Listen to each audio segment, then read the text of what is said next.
Hello again, Pastor Deborah for God Be Love, Love is Here Ministries. And this is series 2 of mental health and the forever person. In the first series, which had 7 episodes, we talked about a new math, called 1 plus 1 plus 1. This series, which is beginning today, and I'll have many different episodes in it, is entitled The Three Realms. This is going to be a little introduction into these episodes that are coming. Oh my goodness, I got started a little bit early. People are still finding their seats. Okay, oh my goodness. Got a lot of people here today from all over the world because the videos are starting to get known, and some of my stories that are incredible are starting to be heard because they had been silent for many, many years.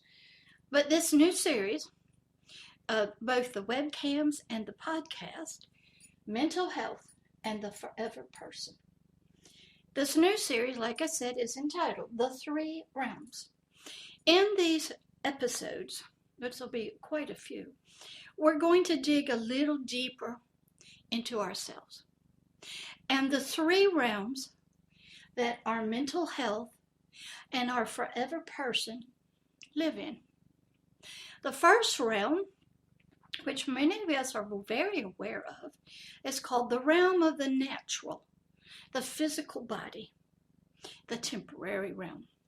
The realm that we can see out here. When you look at people, that's what we see. So that's going to be the first realm.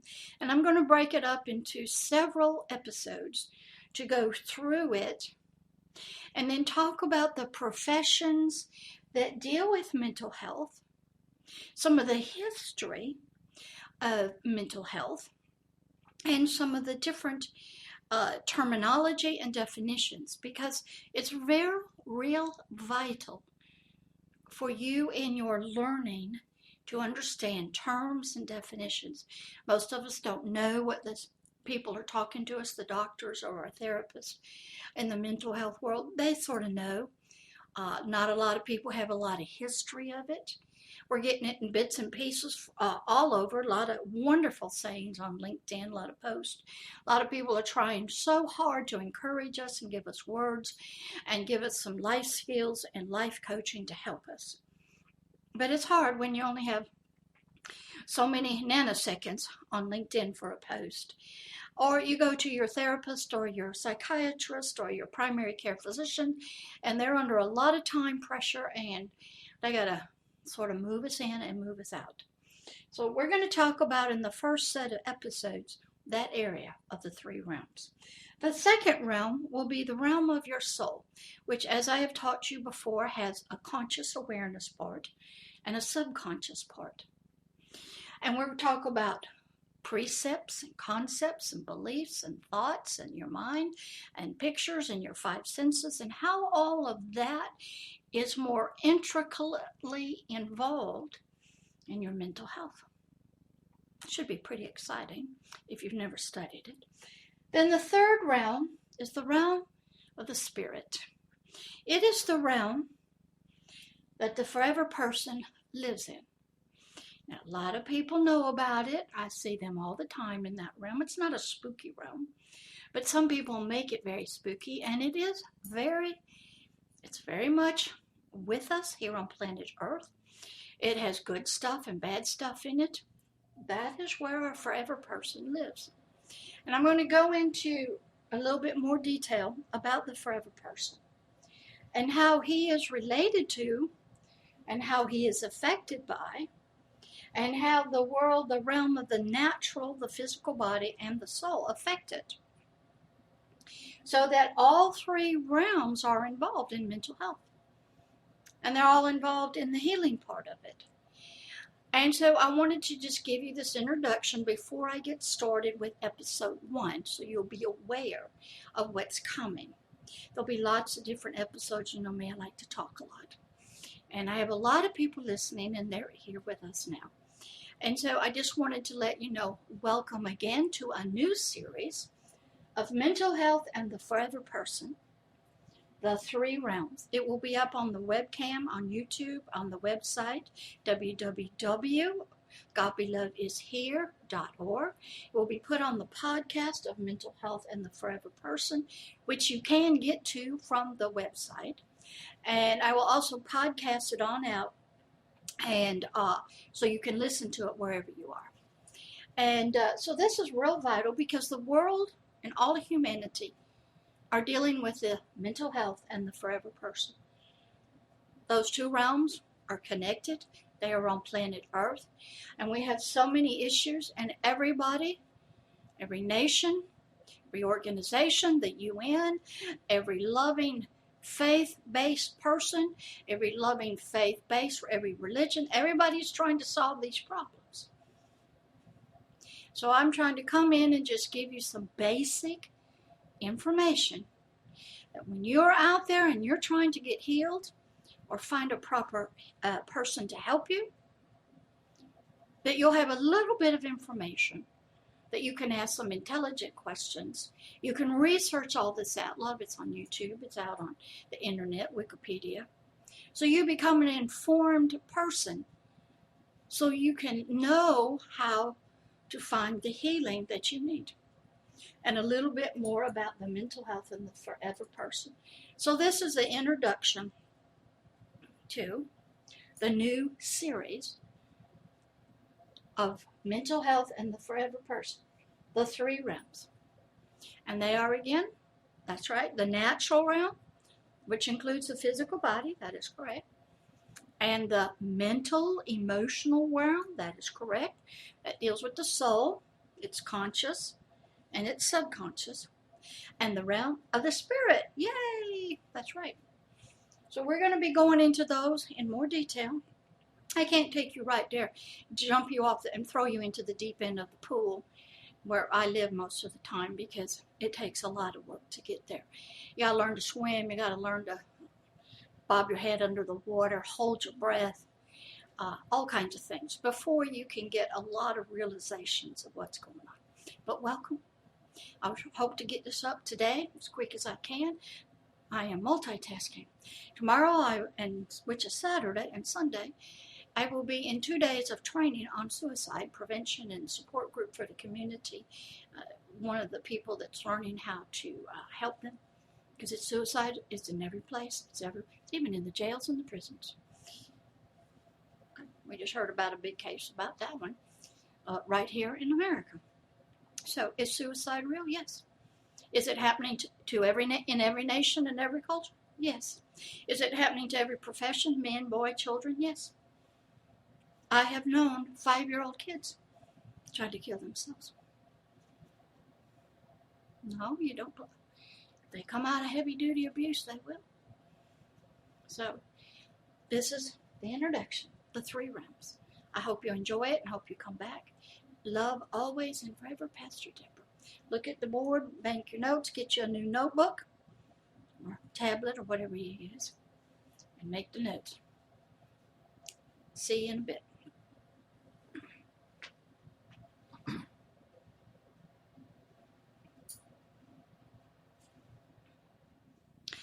Hello again. This is Pastor Deborah. This is episode 1 of series 2 of the mental health and the forever person, the three realms. Before I get started, I wanted to check with all my ushers and all of my helpers to make sure that everybody is here, seated, got pencils and notebooks or laptops, because we are in a special place today. We're in the garden. And we've actually been moved inside from outside. We're in a lovely, lovely building, or you might call it an auditorium. Because in the garden there are many things. There are outside things. There's nature, there's buildings, there's castles and towers. We're actually inside of the castle of the kingdom, where they hold a lot of meetings. And we're going to be teaching today, and I think the King's going to be here, and he's going to be listening, and I'm going to be presenting some things to his people that he has wanted presented for a long, long time to help them, so that when they, excuse me, when they leave the garden, they take that information back with them, back into the earthly realm on earth. So I wanted to first check before we get started. Wilbur, Bluebirds, is everybody in place? They are? Okay. His Majesty is in place also. And the Majesty, the King that sits a lot of times and listens, it's very difficult. I don't know if you've ever been in front of a king or a majesty or a crown prince and had to present yourself as something, a teacher. Sort of like going on TV, and we hear about going in front of the Shark Tank, in front of these billionaires, and explaining our project or our idea to them, and having them sit in front of us and listen to us, evaluate us, see if we would be a good investment in what we have, and they make decisions very quickly. These people are very used to listening, assessing, and making a quick decision. So today, I have been privileged to be brought before the King, the Ancient One, and he is sitting and listening. Also, he's way in the back, and he's watching to see who's here, how many people are coming, if what he is doing is reaching their spirits. And this area that we're going to be talking about today is so important because all of planet Earth, every human being down here is dealing with this subject of mental health. And because he knows and believes that inside every physical body, every human, there is a special person in there that he is trying to reach, called the forever person.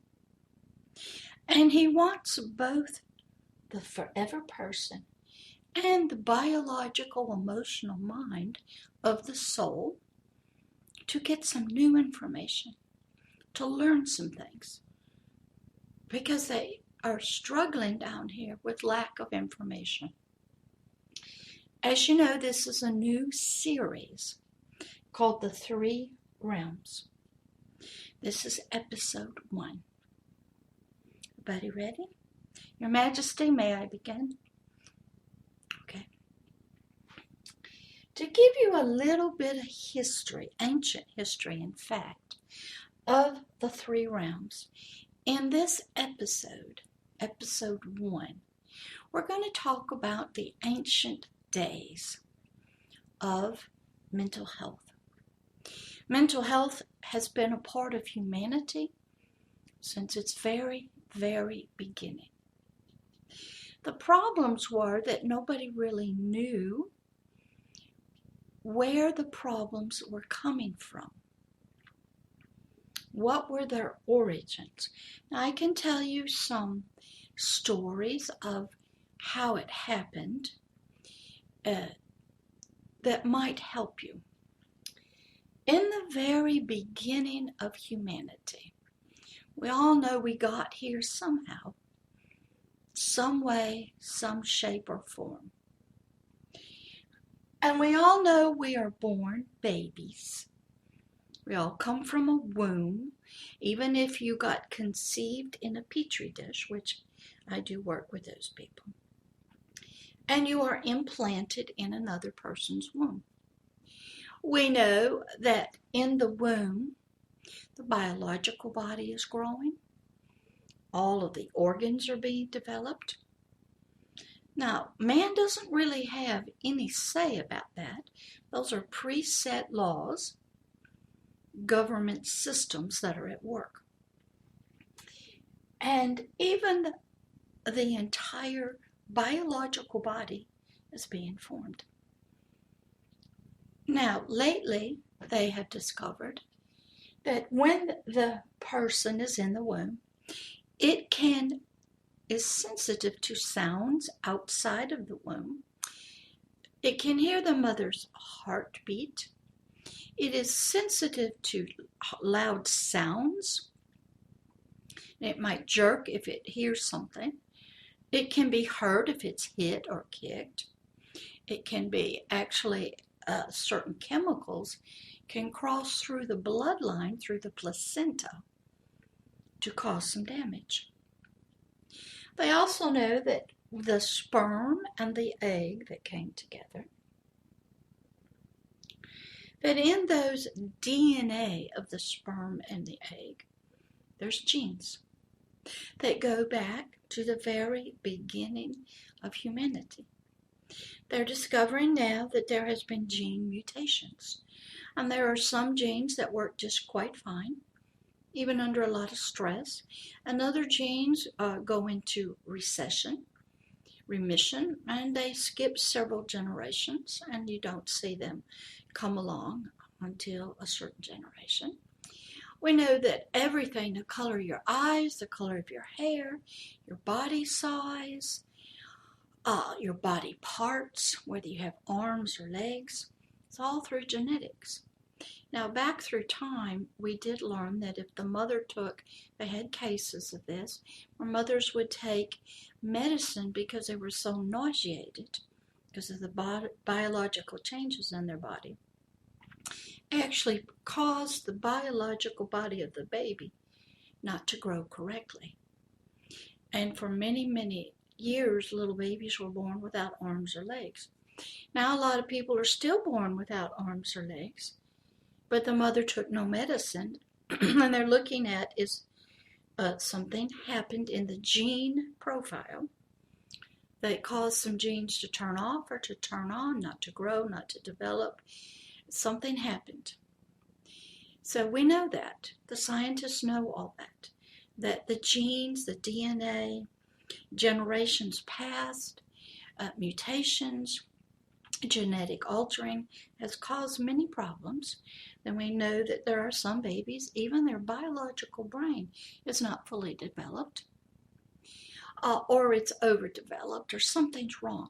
So even from conception, or even before conception, with the sperm's DNA and the egg's DNA, there can be defective genes or genes hiding in remission. But they have learned throughout time that certain genes carry certain biological things. Sometimes a mother's side of the family carries a gene, and sometimes the father's side. I can tell you about me. I was born from a mother, of course, and I had never had any wisdom teeth. And my two incisors right here did not have them. She did not have them, and she told me that if I had a biological girl, the genes would, through these females, they would not have the wisdom teeth or those two teeth next to the big teeth. And so that was genetic programming that was occurring. We know in hemophilia, sometimes it's passed through a mother, sometimes it skips a generation. If you study ancient monarchies, you'll see how their hemophilia was passed through the females. So there are certain diseases and genes that do affect the mental health of a person. Now, there's a lot of scientists studying the DNA now, but back in ancient days, before science really came about, they knew nothing about genes, except they had some ancient stories. And some of our wonderful, wonderful people who study, quote, aliens and watchers who came to Earth, and they study the pictures on caves that look like aliens came down here and helped humanity. There are stories out there that somewhere along humanity's history early on, that some aliens from somewhere came down and they intermingled biologically with a human. And because these aliens were maybe called angels, watchers, superhuman individuals who had taken some type of human form, and their DNA was so powerful and so big, when they had sex and they married, I don't know if they married them all, a female, the children had extra powerful DNA in them. And they became giants, is what they're called. I think they're called Nephilims. And we still see remnants, if you believe in that, around where there are people who are maybe almost 7 feet tall or taller. And for some reason, they seem to have be way on up there above most people. And what they believed from that was the DNA of the female or the human race was altered and changed to this alien's DNA. And a lot of people believe that that DNA brought in not only biological changes, but some emotional changes to the mental health. It was believed because these people were taller biologically, but they had really a big attitude, and they believed they were the master race and the rulers, and they were more powerful physically and in every sort of way. Eventually, they would call these anomalies in height giants. We've read a lot of storybooks and fables about Jack and the Beanstalk, giants, and they seem to always appear to be very ignorant people, not very smart. It's like they biologically developed, but their brain didn't. So we have that in our history. We also have some ancient stories about what sort of started off as a good mental health in the garden with a couple that were the first couple. A lot of people call them Adam, which means dark earth, and then the helpmate that came along was called woman. This helpmate woman was designated by Adam to be a helper in the flesh and bone to him, never to be a spiritual helpmate. Well, after these two did something against their God and kingdom that they were from, they got kicked out of this beautiful garden. Everybody's heard the story. They lost Atlantis, so to speak. And then that woman got a name called Eve. And Eve actually means the mother of all living. And at that time, the only thing that was really living was biological, emotional, mental health, and the spiritual connection was cut off. And then we see shame come in, fear come in. So mental health issues, we'll call them disorders, lack of peace, started way back then. When this couple did something they weren't supposed to do, they became afraid of sort of the authority of the place they lived in, maybe like the landlord. And they became full of shame. And they tried to hide, cover themselves up, pretend like it didn't happen. So mental health problems came in right there. And when they got kicked out of this beautiful home and place, they felt rejected. They could look over there and say, we used to live there. Now they feel abandoned, rejected. Well, they do the very best they can out in a cruel world. They have to work very hard to bring forth fruit and plants. A lot of rocks out there. Eventually they have another child. His name was Cain. And he grew up outside of this beautiful place. He grew up with parents who still felt ashamed, who felt dishonored, who felt fear of death all the time. And who lived in this harsh condition. Well, then another brother came along named Abel. They both grew up. I guess they had sort of a normal childhood. Doesn't really say. But somewhere along the line, Cain decided to be a farmer. Went out and did a lot of work. They grew the fields, planted things, they grew. And Abel decided to be, call him a herdsman. He herded goats and sheep and watched over them, made sure they grew, took care of them. And of course, back then, the only food you had was plants or animals. So Abel, they would raise the little ones to kill them, to eat them. But somehow there was something taught by their parents, this Adam and this lady named Eve, that when they did something against this landlord that owned this garden, he did something to help them, to cover them up, because they had lost some beautiful light and glory, to help them in their mental health problems of shame, dishonor, and their guiltiness and their fear. This landlord, who had wanted to be friends with them, just walk around and talk with them, he actually went out and killed some innocent animal, probably from where they were living, skinned it, and covered these two people up with the skins of this animal. Because now they could see their physical body. They were ashamed of it. They had lost all their beauty and glory. They lived in fear of death now. Mental health came in right there.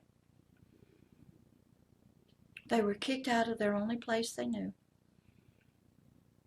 Out of a place of peace where they didn't have any fears and worries. And everything that was prophesied and said about them, that they were to be masters and kings and rulers and dominate the world, it all went away. Sort of like the story of Atlantis. You all hear about it. Believe there was a master race, very smart, intelligent. Something happened. Disappeared. And everybody's looking for it because something in us says we're supposed to be like the Atlanteans. Smart, master race. And that's how we were originally. So, now we have Cain and Abel. They're outside of that wonderful homeland, that peaceful place. They've lost their glory. They're full of shame. Fear of death, well, you might call it anxiety now. Depressed. Can't go home, can't find it. So Abel raises little sheep. So it was time to do some kind of sacrifice to the landlord, this God, whoever this was, that boys did not know, never met, but had heard about him through the parents. And I'm sure the parents in their now perverted mental health, perverted vision, aren't going to really tell the kids all the details of how they got there and what they're thinking. Not sure, they could have. But they did tell them that how you please this God or this king or this master of this place that we want to go back to is you have to kill an animal. And that's what makes him happy, because he did that for us. And that seemed to appease his anger towards us. So if we kill an animal, sacrifice it to him, that will appease his anger. And we will get some kind of blessing, some kind of peace, cooperation with him. So that's what Abel raised little sheep and goats to do that. So it's time to do the sacrifice. And Cain, the oldest son, he worked hard, raised the crops, gathered them up, took them to wherever they did their sacrifice, presented them to this God that they did not know, to this system, this landlord they had never seen, as an offering. And Abel went and killed a little sheep or a goat and brought it. And this guy, this God, this landlord of this garden, who their parents had told them, was very angry because they had screwed up. This is what he required. Now, the mental health and the forever person were both working. The forever person was sort of in darkness now, and he's trying to regain within himself the peace he had. He's trying to please an authoritative figure. He's trying to have some type of relationship with him that's acceptable. So both Cain brings a sacrifice and Abel brings a sacrifice. Now this God, who the boys may known, may not have known, he accepts Abel's sacrifice of an animal. He's pleased with it. But he did not accept Cain's, the wheat and the grain. And what happened was, when we are sort of family, something you do and you work very hard for it, and you expend all your energy and time, and you present it to somebody as a gift, or you give it in love, or you give it because it's expected of you. Or we could say you go to work, two people go to the same job, same work, and one goes willingly, they both go to work, but one produces better and one produces something that the boss did not want. So this Cain's offering was not accepted, did not please this landlord. And he was told that. And what he was also told, hey, if you will do right, and you will do what I expect of you, and you will do it with love and joy, we hear that all the time, if you'll come to work, do your job, do it well, do all that's expected of you with the right attitude, for the right reasons, you will be blessed. But Cain did not like that rebuke. Got mad. Well, he can't touch the landlord. He's sort of just a voice. He's not really in a physical form. It's sort of like now if you have a job and you get an email from your boss. Get an evaluation. Doesn't go well. You have some deficiencies that you need to improve on. You get pissed off. And you get mad. Now, why do you have those deficiencies? Remember, these were young men, probably past their teenage years. They had heard, they'd watched their parents do this. Maybe he wasn't learning. Maybe he was sitting there when Dad was showing him how to do the sacrifice, but he didn't want to do it. He had this streak of rebellion in him.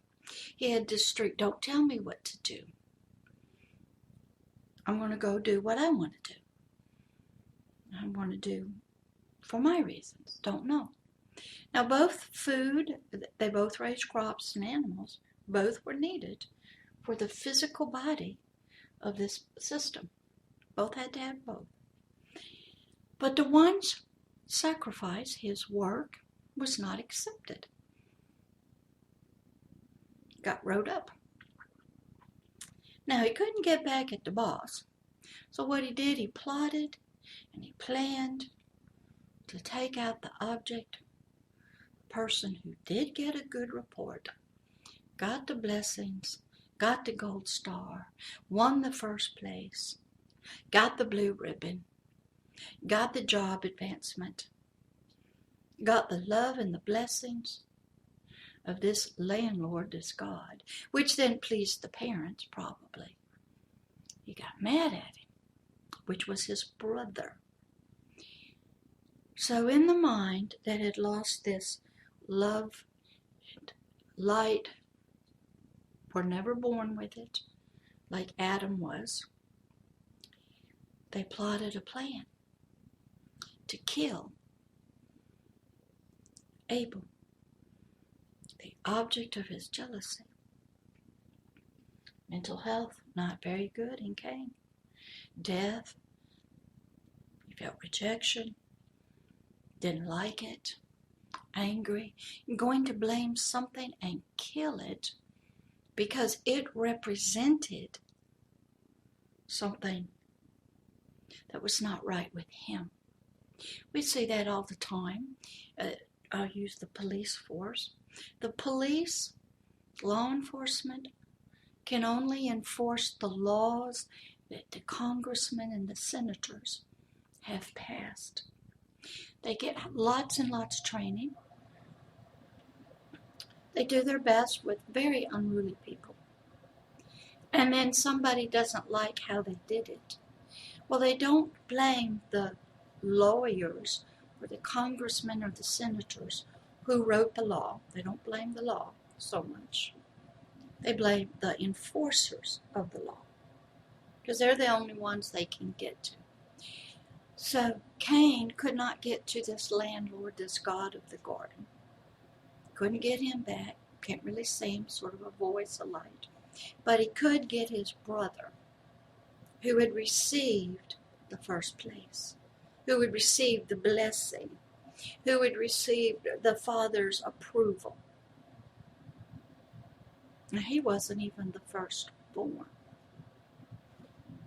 So what is going on? The mental health was out of balance already. His emotions, his perceptions were already in trouble. He didn't like being rejected after he did a lot of hard work. Maybe he didn't understand what he was to do. Maybe he didn't ask any questions. Maybe he didn't pay any attention growing up.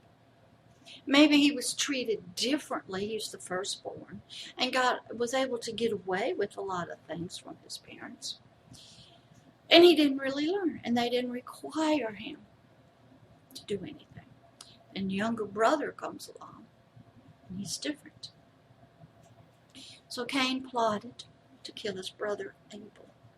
So he proceeds out with mental health. He's going to lie to him and deceive him and take him out into the fields. Just talking away, having a great time, putting on a good front. And his whole plan in the back of his head is to kill his brother. The object that got the blessing, the one that this God loved and liked, this younger brother. This is within the family. So you can see mental health and a spiritual component was right from get-go. So I don't get upset when we have leaders killing their family members, locking up their family members, killing their own, imprisoning their own family, their cousins, their children. It goes way back there to Cain and Abel. That's the beginning. How did that happen? They lost this place. They lost the light within sight of them. It's called a governor from this landlord or God of a kingdom that would help guide the forever person in his mental health and making good decisions. We all see it when we're little children and little kids do something they shouldn't do. We swat them on the fanny. We give them a stern look. We tell them no. We are trying to train them, their mental health, their biological brain, their emotions, their senses, to learn. So that when they become grown adults and they will be held legally responsible for their actions, based on their decisions, based on their beliefs and concepts. They won't make mistakes. They won't break the law. They won't be unrighteous. They won't hurt people. And so parents, their job is to train a child up in the way it should go with the right beliefs, attitudes, and heart and education, so that when it leaves home, becomes an adult, it has all it needs to be a functioning person in society, raise his own children correctly, pass all this good stuff on. So mental health was vital to the growth of a child. And in that, we learned in other episodes, it involves our five senses. It involves what we hear, what we see, what we taste, what we touch, what we smell. So back here, the very first mental health patient, if you want to call it that, issue, disorder, family, domestic violence, first murder, first lying, deception, psychotic stuff, was done in this early family. Cain's heart was hard. It was jealous. It had gotten a rejection.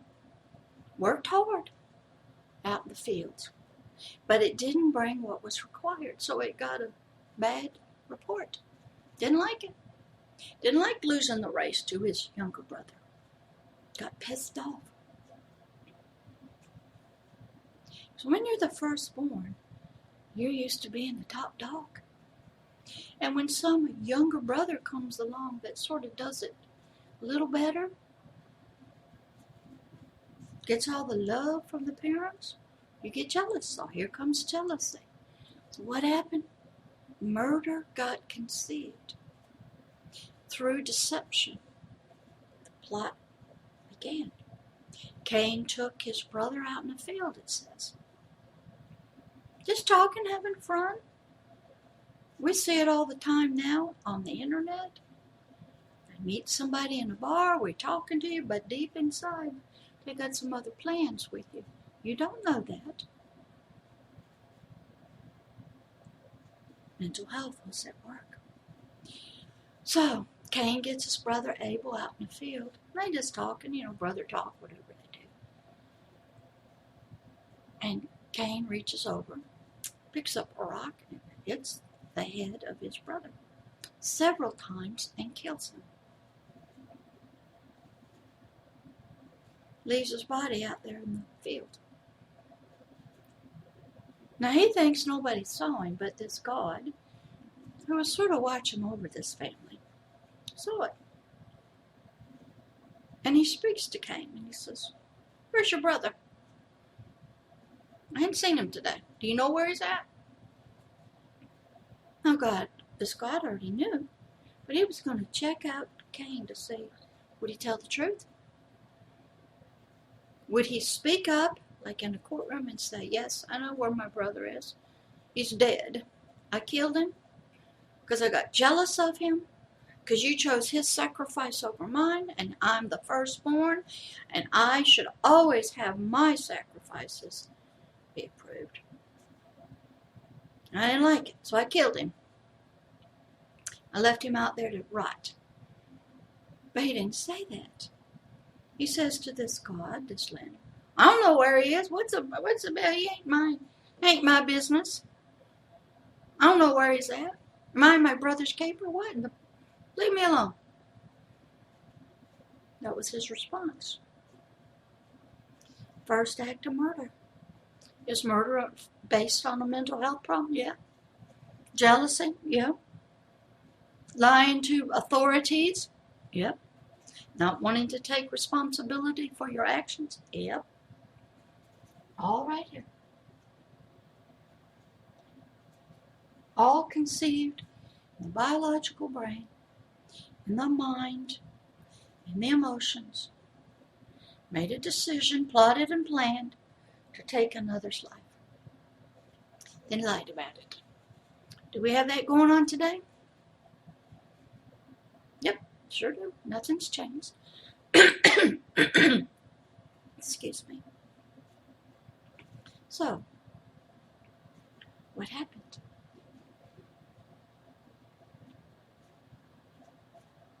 Anybody know? Oh, you haven't read this. Okay.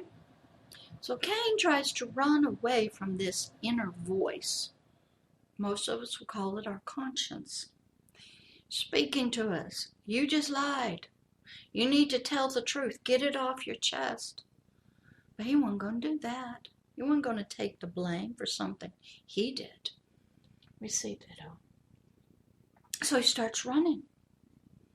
But he knows he did something wrong. He knows he's guilty.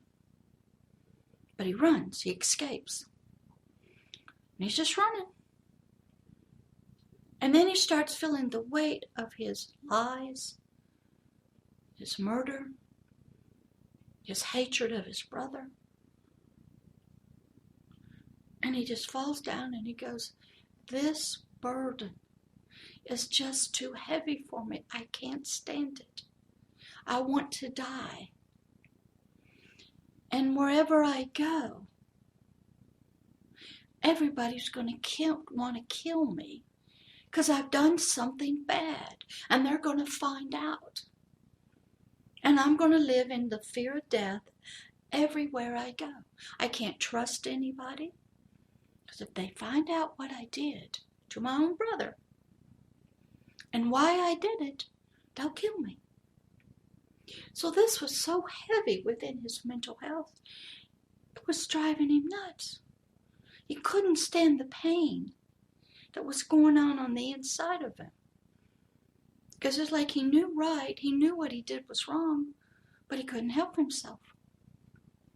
His mental health was out of balance towards his own brother. Didn't love his parents enough to talk to Dad. Wouldn't take the correction of this voice, this God. So he runs. Runs from the police.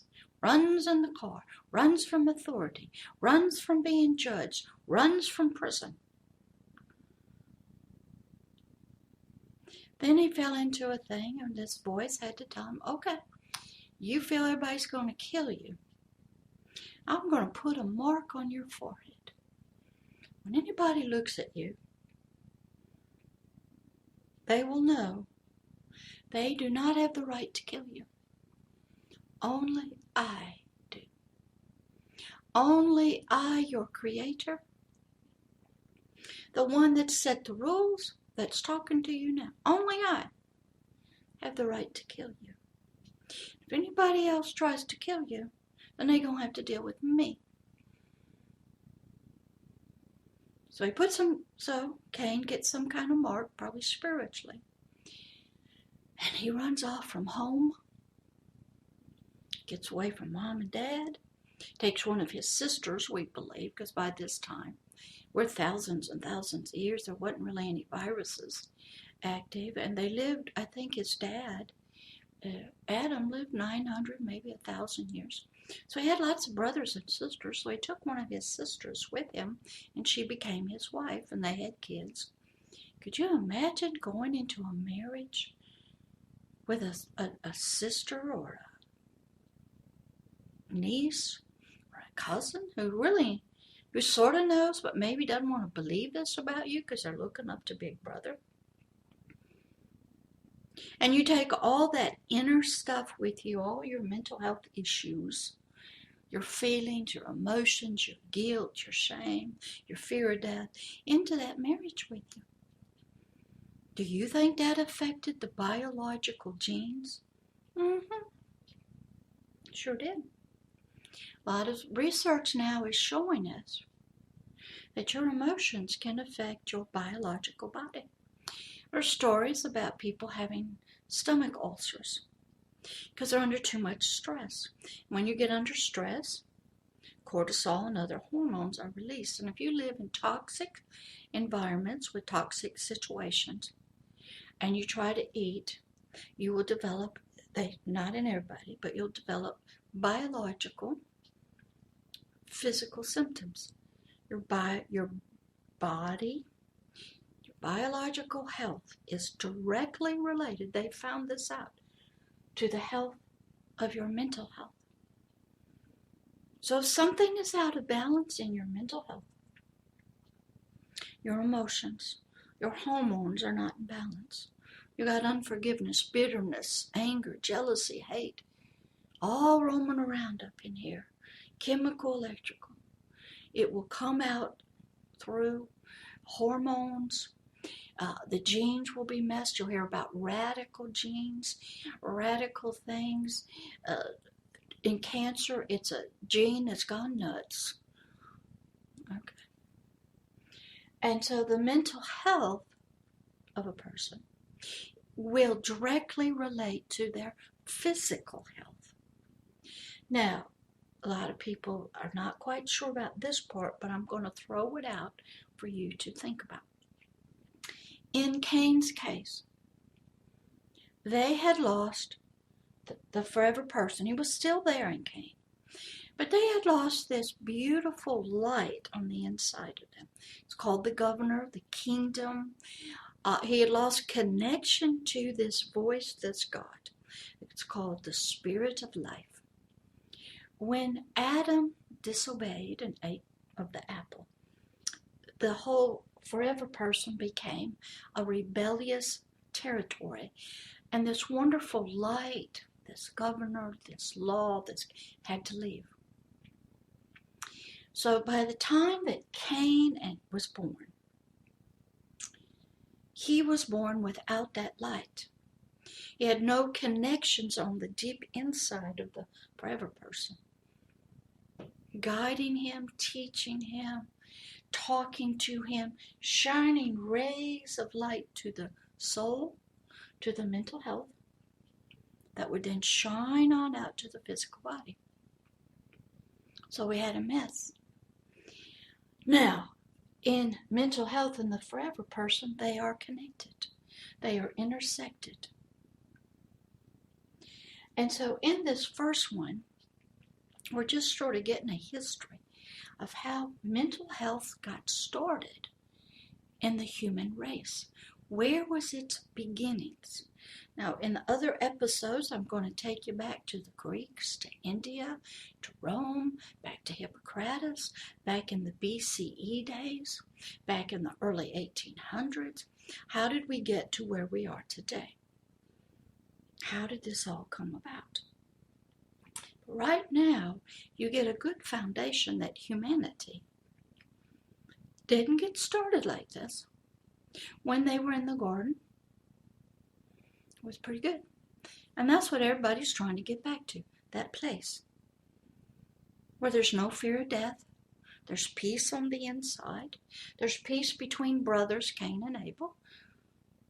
Now, later on, I'm going to get more into Ishmael, which happens to be all of his children are the Arabs in the Middle East, and how their relationship to Isaac, which they don't know about, both the same father, Abraham, sort of like this guy, both Cain and Abel had the same father, Adam. And how family relationships caused a big problem, and how they're just mad at each other. So we need a lot of family reconciliation. But the first mental health was seen way back then. And it didn't get any better. Now, there's no doctors, okay? But there was jealousy. There was anger, disobedience, lying, killing, murdering, covering up your butt, not liking being rejected. It started back then. So we have to go back to see our roots so we can come forward. And we can learn from that basic place. We see it back in some of the ancient histories, all the wars between people, the killing, the slavery, the child abuse, the lying, the cheating, the wars between nations. Where'd all that come from?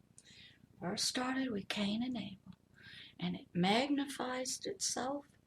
It grows out of that between Cain and Abel, brothers. Had the same mom and dad, but they had no light. One did right, was blessed by something, authority figure. They both worked hard, and their responses were totally different. And one produced a horrible mental health on the inside of a person. Now, nobody knew what was going on the inside of Cain. His brother Abel didn't. I'm sure Cain put on a good front, loved his brother, hugged him, didn't say anything to mom and dad, but was plotting and planning to kill him. We all do this. That is the power of mental health and our soul.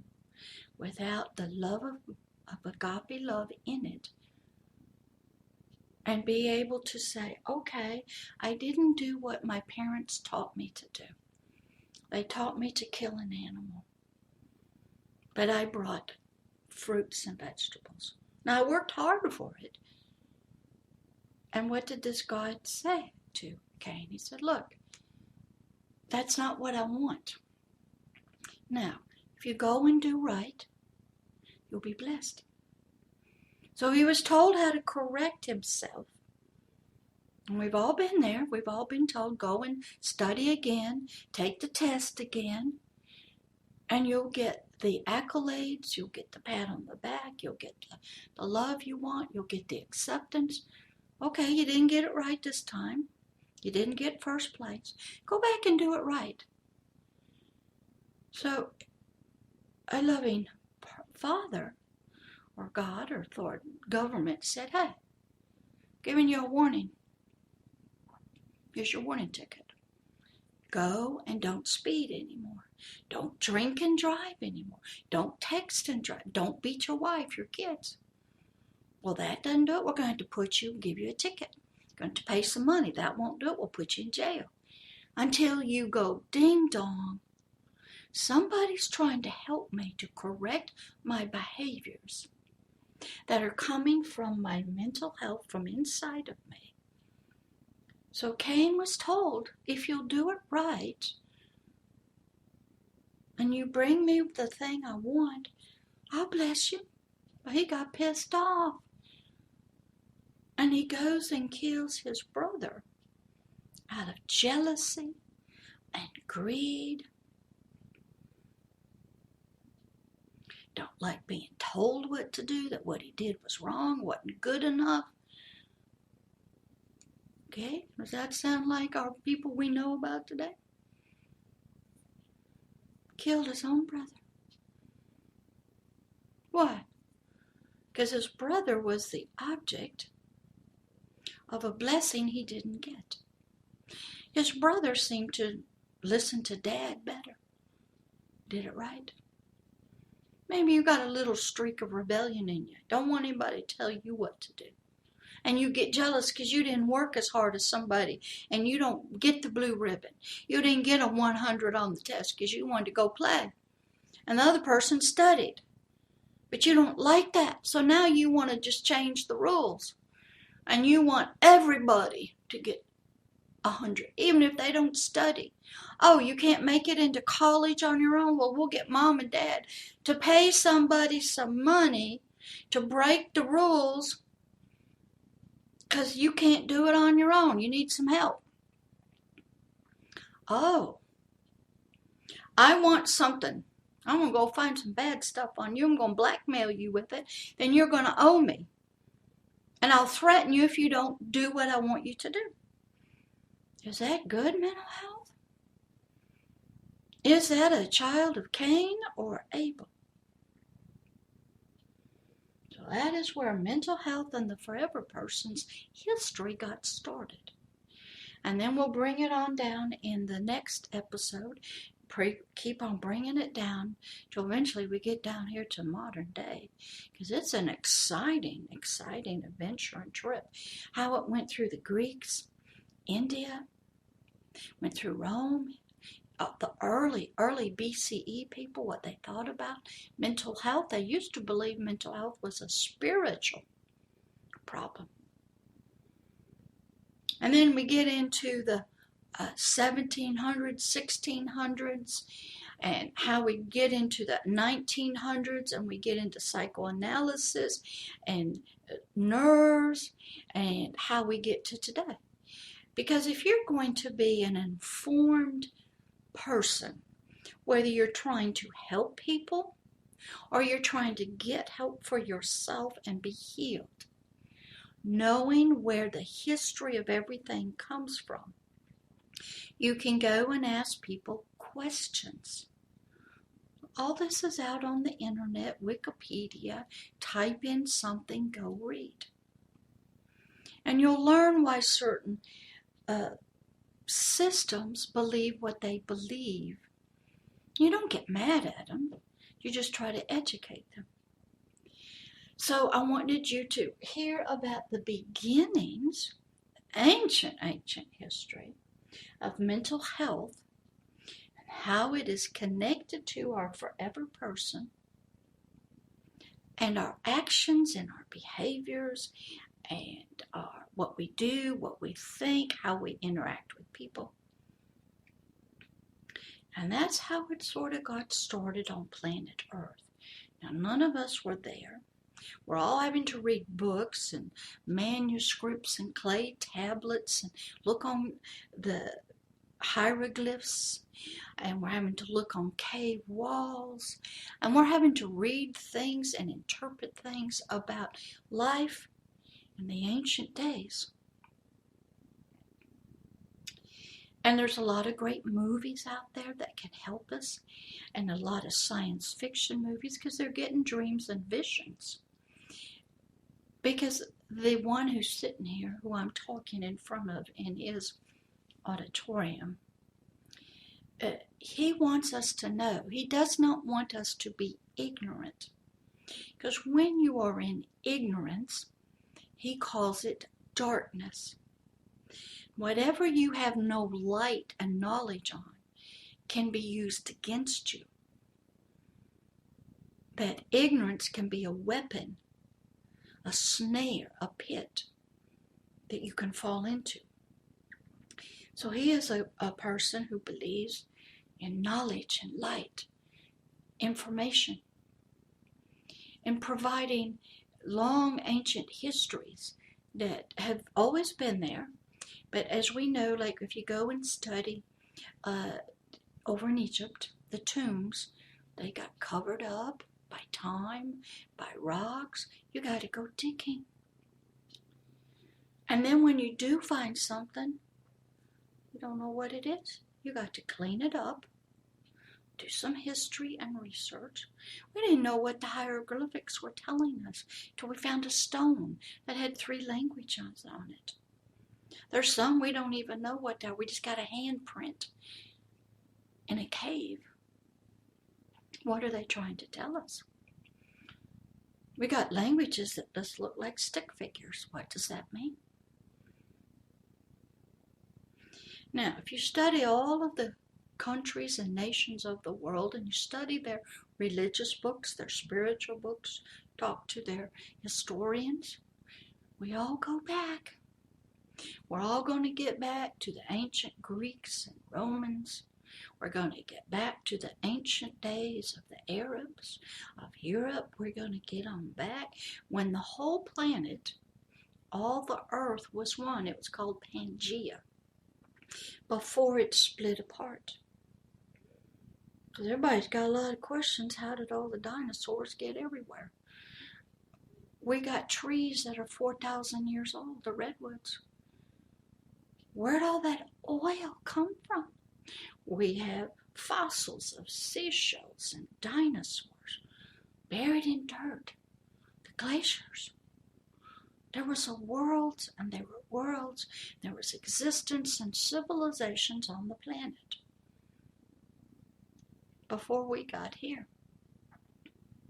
Sometimes to find out who you are, how your mental health and your forever person works today, you have to go back and see its beginnings. And that's what I did today. So I hope you enjoyed it. I hope all of you come back for episode 2. We'll keep going in this realm, this first realm of the natural, the temporal, and sort of tie things in. And we'll do this for several more episodes. And then we'll go into realm 2 of the soul, and we'll dig a little deeper. People are trying to figure it out. Wait till you've tried to. They have not figured it out. They don't know. We're now into gene therapy. But they're causing it. We're into all the biochemicals of our thing, in our nerves, everything. They don't know what causes PTSD, the dreams. What causes all these memories to come back? How are the memories stored? How does somebody lose hope? What part of us loses hope so we want to commit suicide? What is going on? But at the same time, if somebody has a near-death experience, they discover another part of themselves, the forever person. And that is strange. We hear a lot of stories about that. Well, what is that part? How does that relate to us? But right now in this series, the 3 rounds, we're just going to get a sort of an overview of the history, terminology, how some of the things came about, and bring us up to today. So we have a better knowledge and understanding for ourselves. So I hope you enjoyed it. I hope everybody comes back again. I'll try to get this on up today if I can. I have to do some work. I'm trying to work on a thing for Rachel Grant.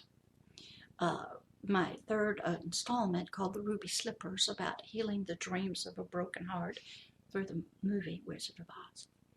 So enjoy. Love having you, and come back again. Pastor Deborah.